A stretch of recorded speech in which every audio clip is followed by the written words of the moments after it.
Halo pemirsa JPR TV dari Sabang sampai Merauke, dari Miangas hingga Pulau Rote. Bertemu kembali dengan saya Anggria Ratri dalam program Kominfo Newsroom.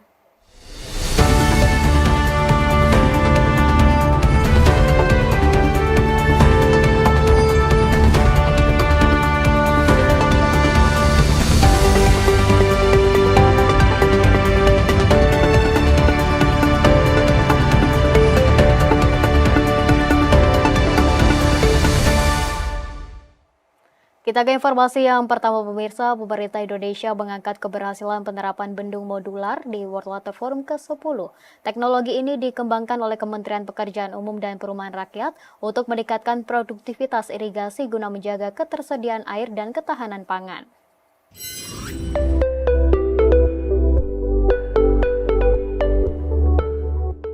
Pemerintah Indonesia mengangkat keberhasilan penerapan teknologi bendung modular di World Water Forum ke-10 yang digelar pada 18 hingga 25 Mei di Bali. Teknologi ini dikembangkan oleh Kementerian Pekerjaan Umum dan Perumahan Rakyat untuk meningkatkan produktivitas irigasi guna menjaga ketersediaan air dan ketahanan pangan. Inovasi dan teknologi diperlukan dalam pengembangan infrastruktur air dengan tujuan menciptakan nilai tambah dan pembangunan berkelanjutan demi generasi mendatang, sebagaimana misi World Water Forum Air bagi Kesejahteraan Bersama. Teknologi bendung modular menjadi alternatif dalam pembangunan bendung yang lebih mudah, lebih murah, dan lebih cepat. Proses konstruksinya bisa mengurangi ketergantungan terhadap alat berat dalam pemasangan backcasting, sehingga memudahkan daerah pelosok dengan akses jalan yang sulit untuk menerapkan inovasi ini.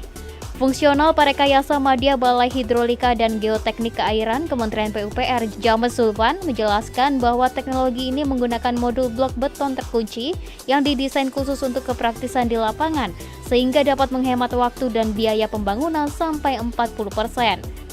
Inovasi yang telah terdaftar dan mendapatkan paten dari Kementerian Hukum dan HAM ini masih terus dikembangkan dan dikolaborasikan dengan program padat karya. Prototipe bendung modular pertama dibangun pada 2013 di Sungai Cikarang, Provinsi Jawa Barat. Setelahnya di 2016, inovasi itu diterapkan di Sungai Kalisade, Provinsi Nusa Tenggara Barat, dan pada 2019, Sungai Gugu Bali, Morotai, Provinsi Maluku Utara. Kepala Badan Pemelihara Keamanan Polri menyerahkan sarana dan prasarana serta kelengkapan perorangan kepada Polda Bali. Penyerahan perlengkapan tersebut sebagai dukungan Baharkam dalam pengamanan World Water Forum ke-10. Badan Pemelihara Keamanan atau Baharkam Polri memberikan bantuan untuk kegiatan World Water Forum ke-10 yang berlangsung pada 18 hingga 25 Mei mendatang di Bali. Penyerahan bantuan diserahkan oleh Kabaharkam Polri Komjen Fadil Imran kepada Kapolda Bali Irjen Ida Bagus Kadi Narendra di Mapolda Bali. Kabaharkam menekankan keamanan di wilayah terselenggaranya World Water Forum perlu diperkuat lantaran lokasi tersebut berada di destinasi wisata super prioritas. Adapun bantuan yang diberikan yakni 4 unit kendaraan roda 4 double kabin, kendaraan roda 2 sebanyak 10 unit, 300 helm keselamatan patroli, 2.400 rompi keselamatan, 800 pelindung hujan, 1.200 kopel, dan 1.200 perlengkapan borgol. Polda Bali menjadi salah satu Polda yang dipilih oleh kami dari Baharkam sebagai pilot project. Mudah-mudahan kami bisa memberikan kontribusi, Polri bisa memberikan kontribusi kepada Provinsi Bali dalam memperkuat aspek kepariwisataan dari sisi Kamtipmas. Kita beralih ke informasi lainnya pemirsa. Presiden Joko Widodo meresmikan Bendungan Ameroro di Konawe, Sulawesi Tenggara. Bendungan ke-40 dengan total anggaran mencapai 1,57 triliun rupiah ini diharapkan dapat mencegah krisis air hingga mereduksi banjir di kawasan Konawe.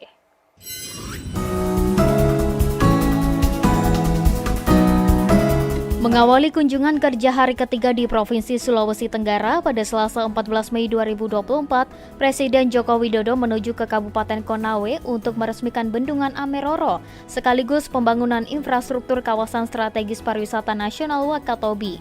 Bendungan Ameroro merupakan salah satu dari total 16 proyek strategis nasional yang ditargetkan selesai oleh Kementerian Pekerjaan Umum dan Perumahan Rakyat atau PUPR pada akhir 2023. Mengutip dari laman pu.go.id tanggal 24 Oktober 2023, proyek bendungan ini digarap melalui kerjasama operasi antara PT Hutama Karya dan PT Adikarya Persero Tbk. Kehadiran bendungan yang memiliki total luas lahan 578,78 hektar dengan kapasitas tampung 88 juta meter kubik dan luas genangan 398 hektar ini menghabiskan biaya pembangunan sekitar 1,57 triliun rupiah. Dalam sambutannya, Presiden Jokowi berharap bendungan Ameroro dapat memiliki manfaat, tidak hanya menyediakan air baku hingga pengairan untuk sawah, namun juga mereduksi banjir di kawasan Konawe hingga digunakan untuk tujuan pariwisata. Pariwisata di Wakatobi yang telah dilakukan penataan alun-alun, kawasan puncak Tolyamba, kemudian kawasan Sumbudat, juga semuanya telah disentuh, diperbaiki. Yang ini juga nanti kita harapkan wisatawan, pariwisata di Kabupaten Wakatobi akan semakin baik dan semakin meningkat. Saya rasa itu yang ingin saya sampaikan dalam kesempatan yang baik ini, dan dengan mengucap Bismillahirrahmanirrahim, pada pagi hari ini saya resmikan Bendungan Ameroro di Kabupaten Konawe dan pembangunan infrastruktur kawasan di Kabupaten Wakatobi, Provinsi Sulawesi Tenggara. Pemirsa, kami akan segera kembali dengan informasi lainnya. Tetaplah di Kominfo Newsroom.